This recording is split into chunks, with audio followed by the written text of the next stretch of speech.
अस्सलाम वालेकुम। हम लोग बात करेंगे प्रॉक्सी मार्केटिंग पे, लेकिन आपके माइंड में होना चाहिए कि प्रॉक्सी मार्केटिंग में सही तरीके भी होते हैं, गलत तरीके भी होते हैं। गलत तरीका आपने ना खुद इस्तेमाल करना है ना कभी क्लाइंट को बताना है।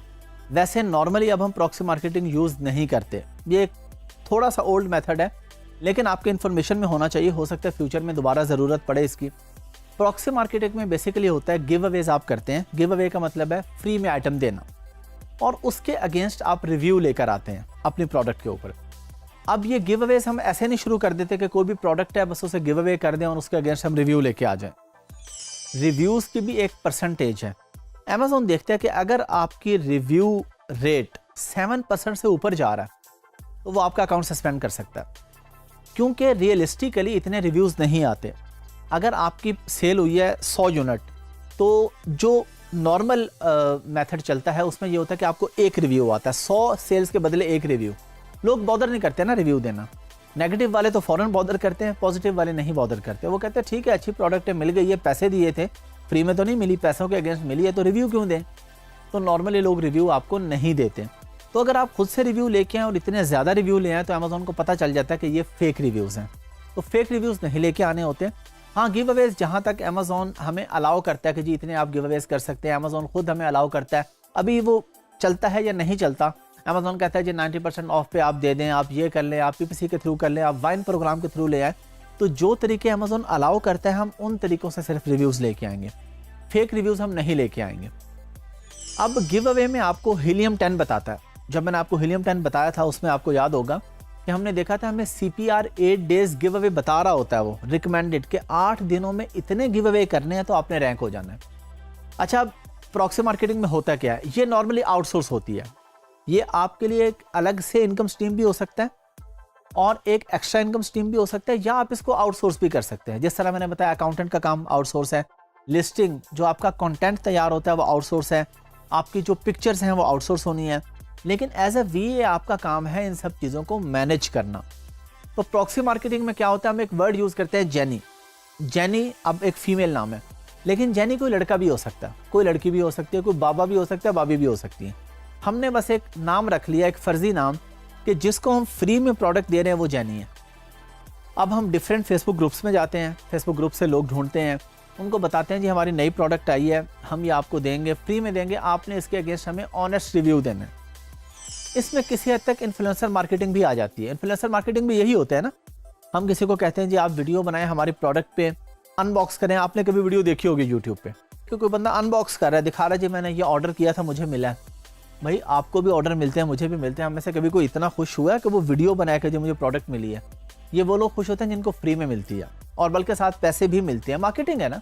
तो इसी तरह हम अमेज़ॉन पे करते हैं, इन्फ्लुएंसर मार्केटिंग होती है। कोई भी लोग जो ज़ाहिर है हमारी सेल्स हम यूके में करना चाह रहे हैं तो हम यूके के इन्फ्लुएंसर देखेंगे, यूएसए में है तो वहाँ के देखेंगे, उनसे डील बनाएंगे कि जी हम आपको अपनी प्रोडक्ट फ्री में देंगे, साथ में इतने पैसे देंगे, तो आप इसको अनबॉक्स करें कि जी मुझे ऑर्डर आया है, रिसीव हुआ है, बहुत अच्छी प्रोडक्ट है।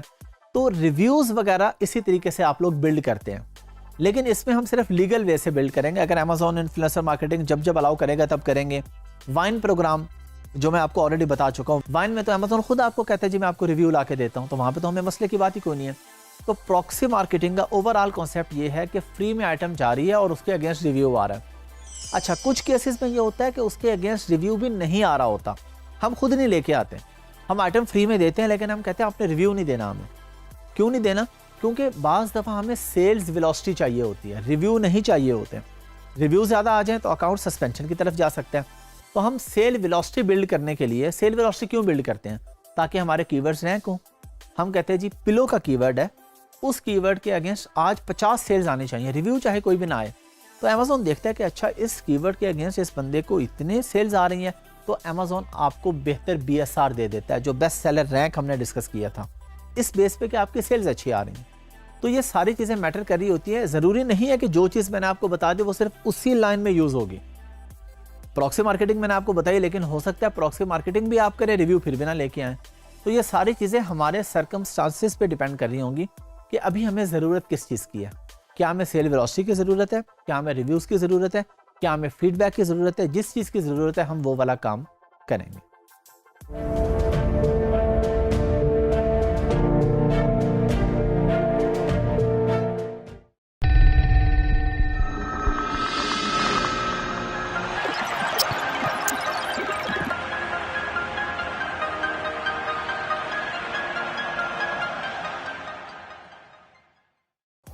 अस्सलाम वालेकुम। आप लोगों ने शायद एक लफ्ज़ सुना हो, एक्सटर्नल ट्रैफिक, क्योंकि अभी आप काफ़ी काम सीख चुके हैं, काफ़ी वीडियोस देख चुके हैं। शायद यहाँ पे या कहीं और अमेज़ॉन से रिलेटेड यूट्यूब पर कहीं एक्सटर्नल ट्रैफिक का आपने सुना हो। ये बेसिकली क्या होती है? एक्सटर्नल ट्रैफिक होती है जो हम बाहर से ट्रैफिक लेके आते हैं। हम जो बायर्स अपने अकाउंट पे लेके आते हैं बाहर से, यानी एक तो अमेज़ॉन का बायर है ना, अमेज़ॉन पे आता है कोई बंदा, लिखता है और ख़रीद के चला जाता है, वो तो अमेज़ॉन का बायर है। हम बाहर से जो लेके आते हैं ट्रैफिक, वो किसी भी प्लेटफॉर्म से ला सकते हैं। हम अपनी वेबसाइट बना के, अब वो किस तरह लेके आते हैं, एक सवाल पैदा होता है। आप अपनी वेबसाइट अगर बनाते हैं तो उस पर आप लिंक दे देते हैं अपनी अमेज़ॉन का, कि जी वेबसाइट पे एक बंदा आया, जब उसे परचेज़ करना चाहेगा तो वो लिंक उसको ले जाएगा आपके अमेज़ॉन स्टोर पे। अमेज़ॉन को पता चलेगा कि ये तो ट्रैफिक बाहर से आई है, तो अमेज़ॉन आपको उसकी वेटेज देता है। आपकी रैंकिंग में ये बड़ी बेहतरीन स्ट्रेटजी यूज़ होती है कि आप एक्सटर्नल ट्रैफिक लेके आ रहे हैं। आप बाहर से भी लोगों को कह रहे हैं अमेज़ॉन पे आके ख़रीदो। हालांकि अगर आप कोई प्रोडक्ट अपनी वेबसाइट पे बेचते हैं तो आपको प्रॉफिट ज़्यादा होगा। ज़ाहिर है, जो आपने अमेज़ॉन को परसेंटेज देनी है सेल्स पे, वो अमेज़ॉन को तो आप नहीं दे रहे वहाँ पे। लेकिन हम फिर क्यों लेके आएंगे अमेज़ॉन पर अपनी ट्रैफिक? वो इसीलिए लेकर आएंगे कि हमें वेटेज मिलेगी। अमेज़ॉन कहेगा कि इनकी प्रोडक्ट इतनी ज़बरदस्त है, इतनी अच्छी चीज़ है कि हालांकि इसकी अपनी वेबसाइट है, वहाँ पे ज़्यादा मार्जिन निकाल सकते हैं, फिर भी ये बंदा मेरे प्लेटफॉर्म पे लेके आ रहा है, तो ऑफकोर्स अमेज़ॉन आपको वेटेज देगा इसकी। अगर हम पाकिस्तान में एग्जांपल ले लें इसकी, कोई भी मॉल है, एक शॉपिंग मॉल है, उसके अंदर एक स्टोर है।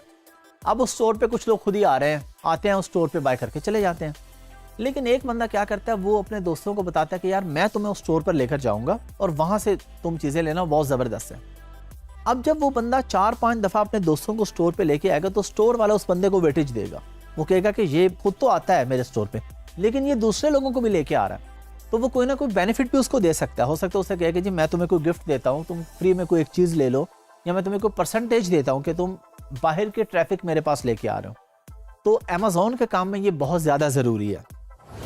इसलिए ज़रूरी है कि हमने वेटेज लेनी है, हमने अपनी प्रोडक्ट को रैंक करना है। रैंक करने के लिए सिर्फ ये एक रास्ता नहीं है। रैंक करने के लिए हम गिव अवेज का भी इस्तेमाल करते हैं, हम प्रॉक्सी मार्केटिंग भी करते हैं, कभी करते हैं कभी नहीं करते, जिस तरह अमेज़ॉन अलाउ करता है उस हिसाब से हम लोग काम करते हैं।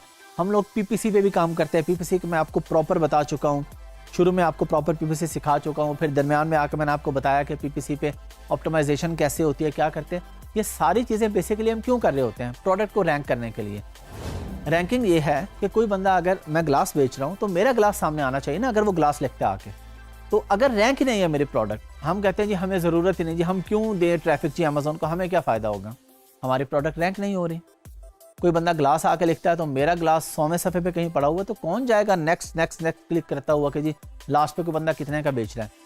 आप भी नॉर्मली एज अ बायर जब कोई चीज़ ख़रीदने जाते हैं ऑनलाइन, दराज पे कह लें, अमेज़ॉन पे, कहीं भी, कुछ भी, आप पाकिस्तान में या पाकिस्तान से बाहर, तो आप कितने नेक्स्ट पेजेस पे जाते हैं? आप लिखते हैं तो आप पहले पेज पे जो आ रहे हैं या दूसरे पेज पे, उसी में से डिसाइड कर लेते हैं उनके रिव्यूज़ देख के और फीडबैक देख के और प्राइस देख के। मेरा नहीं ख्याल कि कोई बंदा ऐसा होगा जो क्लिक करते करते लास्ट पेज पे जाके देखेगा कि कौन बंदा कितने में बेच रहा है। वो तो बिल्कुल नए लोग होंगे, वो रैंक ही नहीं हो रहे, रैंक नहीं हो रहे तो सेल्स नहीं आ रही, सेल्स नहीं आ रही तो प्रॉफिट नहीं हो रहा। हम बिज़नेस क्यों कर रहे हैं? बिज़नेस तो हम कर रहे हैं प्रॉफिट के लिए। तो जब हम बिज़नेस कर रहे हैं तो हम कोशिश करेंगे रैंक करने की, और रैंक करने के लिए एक्सटर्नल ट्रैफिक बहुत ही इंपॉर्टेंट फैक्टर है।